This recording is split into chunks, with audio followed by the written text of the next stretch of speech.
Hi, I'm Marlo.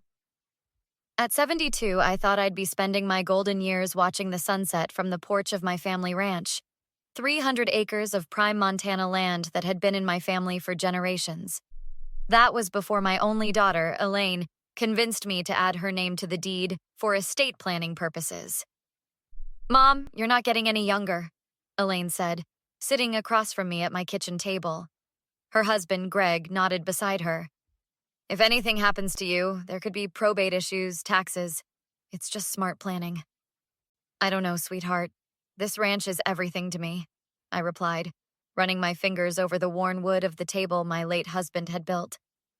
Your father and I worked our whole lives for this place.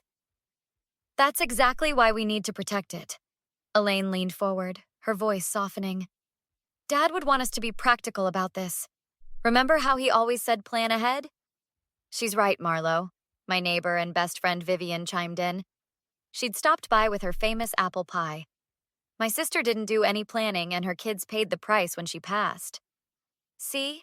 Even Vivian agrees, Elaine said, shooting Vivian an appreciative smile. What exactly would this involve?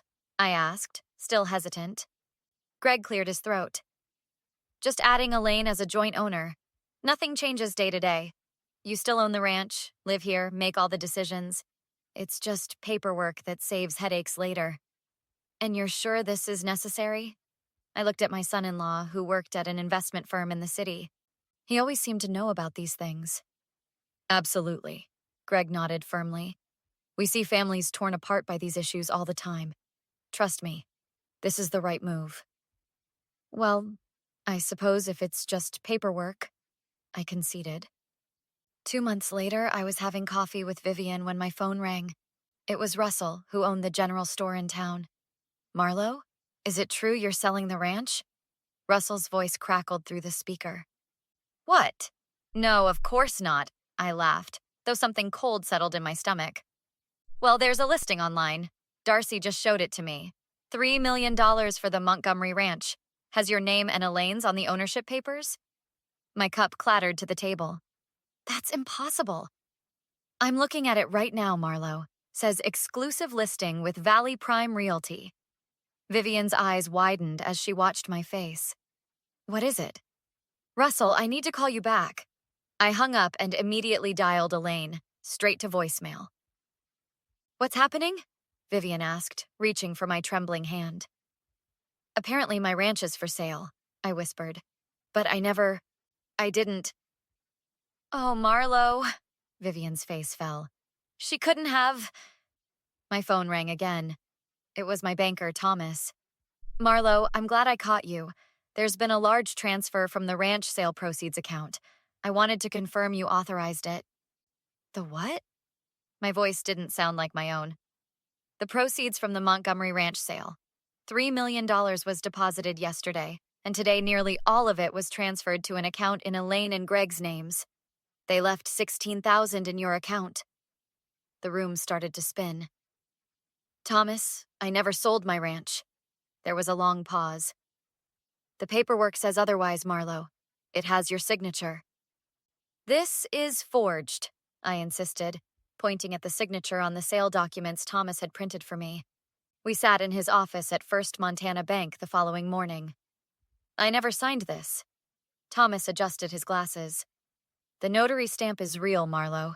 It's from Nancy at the courthouse. Then Nancy made a mistake.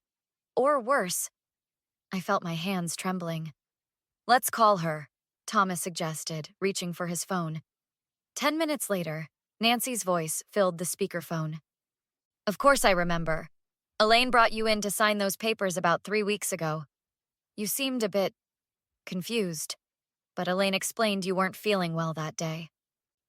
Nancy, I was never there, I said firmly. But I saw you. We chatted about my daughter's new baby. Nancy, when's the last time you actually saw me in person before that day? A pause. Well, probably at the 4th of July picnic last year. And did I look different when I came in with Elaine? Another pause. You had your hair colored darker and lost some weight. Elaine said you'd been on a health kick. Thomas and I exchanged glances. That wasn't me, Nancy, I said quietly. After leaving the bank, I drove straight to my cousin Harold's house. He'd been a lawyer before retiring 5 years ago. They can't just take your ranch, Harold said, pacing his living room. Even with joint ownership, there are limits. But they did take it, I replied, and left me with practically nothing. Who do they think is going to believe you wanted to sell your family ranch and give them all the money? Harold's wife Donna asked, bringing us coffee. They've been telling people I'm showing early signs of dementia, I said, my voice breaking. Setting the groundwork. Last month, when I forgot about our lunch date, Elaine made such a big deal about it in front of everyone at the diner. That's disgusting, Donna muttered. And Greg's brother is a doctor in Seattle.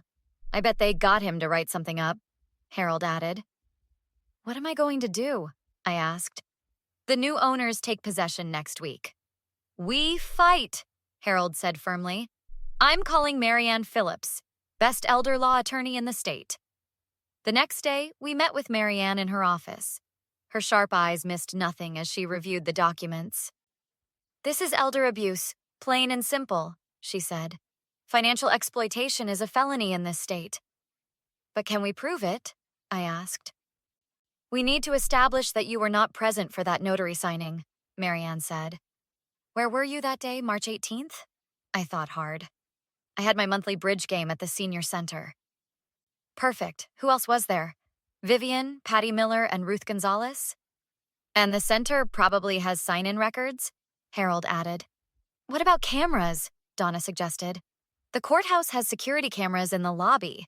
Marianne nodded, making notes. Good thinking. I'll subpoena that footage immediately. Elaine will just say I authorized everything and forgot, I said bitterly. That's why we need to talk to your doctor, Marianne replied. We need to establish you're of sound mind. And we need to move quickly, Harold added, before they spend all that money. What if I confronted them? I asked. Got them to admit what they did? Marianne leaned forward. If you could get a confession on tape, that would be extremely helpful. Montana is a one-party consent state for recordings. I'll do it, I said, a cold determination settling over me. I want my daughter to look me in the eye and tell me why she stole my home. I stood on Elaine and Greg's doorstep, the recording app activated on my phone in my pocket. Their new house, likely purchased with my money, sat in an exclusive neighborhood with mountain views. I pressed the doorbell and waited. Greg answered, his smile faltering when he saw me. Marlo, this is unexpected. Hello, Greg. Is my daughter home? I kept my voice steady. Mom? Elaine appeared behind him, surprise and something like guilt flickering across her face. What are you doing here? We need to talk about the ranch, I said simply. You should have called first, Elaine said, reluctantly stepping aside to let me in. Their living room was filled with new furniture. A large painting I recognized from my ranch hung over their fireplace. Nice painting, I remarked. Funny, it looks exactly like the one that hung in my home for 30 years. Mom, we thought you might be more comfortable in something smaller, Elaine began. The ranch was too much for you to manage. So you sold it without telling me? And kept the money? We didn't keep it all, Greg interjected. We set up an account for you. $16,000, I said flatly, from a $3 million sale. We're investing the rest for you, Elaine said quickly. For your care. And who was the woman who impersonated me at the notary's office? Their faces paled. What are you talking about? Greg asked too quickly. Nancy at the courthouse says I came in to sign the sale documents, but I was playing bridge at the senior center that day. There's a sign-in sheet and 4 witnesses. Mom, you're confused, Elaine said, her voice taking on that patronizing tone I'd grown to hate. You signed those papers. You just don't remember. Did your brother write up something nice about my supposed dementia? I asked. To go along with the story you've been spreading around town? This is ridiculous, Greg said, standing up. I think you should leave. Not until you tell me why, I demanded, my voice rising. Why would you steal everything from me? Your own mother? We didn't steal anything. Elaine shouted, finally losing her composure. You signed your name to that deed. You made me a joint owner. For after I died, I shot back. Not so you could sell it out from under me. You weren't managing it properly, Greg said coldly. That land was worth millions just sitting there while you lived like a hermit. It was mine to live on however I pleased. Mom, be reasonable. Elaine's voice softened, attempting to regain control. You can't live alone anymore.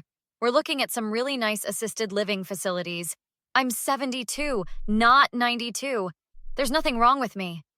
You've been forgetting things, she insisted. Leaving the stove on, missing appointments. That's a lie and you know it. Look, Greg stepped between us. What's done is done. The ranch is sold. The new owners take possession on Friday. I trusted you, I said, looking at my daughter. How could you do this to me? This conversation is over, Greg declared, grabbing my arm. You need to leave now. I yanked my arm away. Don't touch me.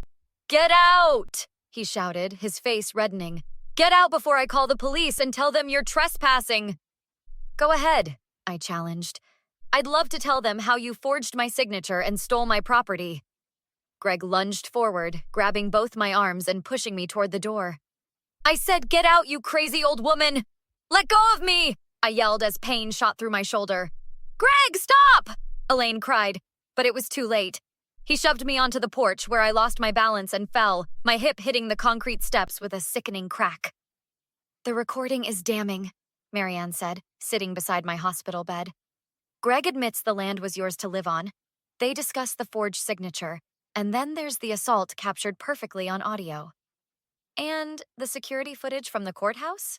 I asked, shifting uncomfortably in my bed. The broken hip would take months to heal properly. Clear as day, Harold confirmed from the other side of the room. Shows some woman who is definitely not you.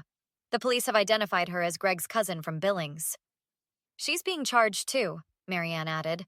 Along with Greg and Elaine, financial exploitation of an elder, fraud, forgery, and now assault. The judge has frozen all their assets, Harold said, including the proceeds from the ranch sale. What about the new owners? I asked. They're supposed to take possession tomorrow. The sale has been invalidated, Marianne explained. The judge ruled it was obtained through fraud. The ranch is still yours, Marlowe. Really? For the first time in weeks, I felt hope. Really, she confirmed with a smile.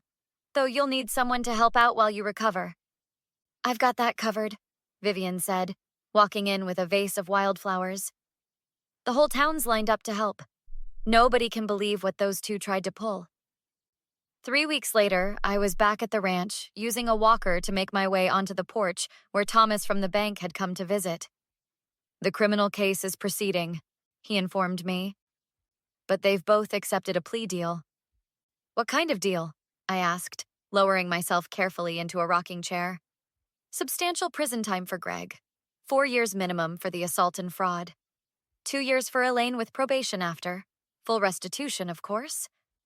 Has she tried to contact you? Vivian asked, bringing out iced tea. Her lawyer called. She wants to apologize in person. Says she was under Greg's influence. And? Thomas raised an eyebrow. I told them no, I said firmly. Some things can't be fixed with an apology. You're entitled to feel that way, Vivian said, squeezing my shoulder.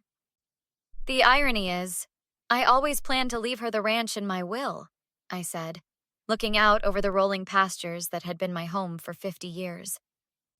But now you'll do whatever you want with it, Thomas finished for me.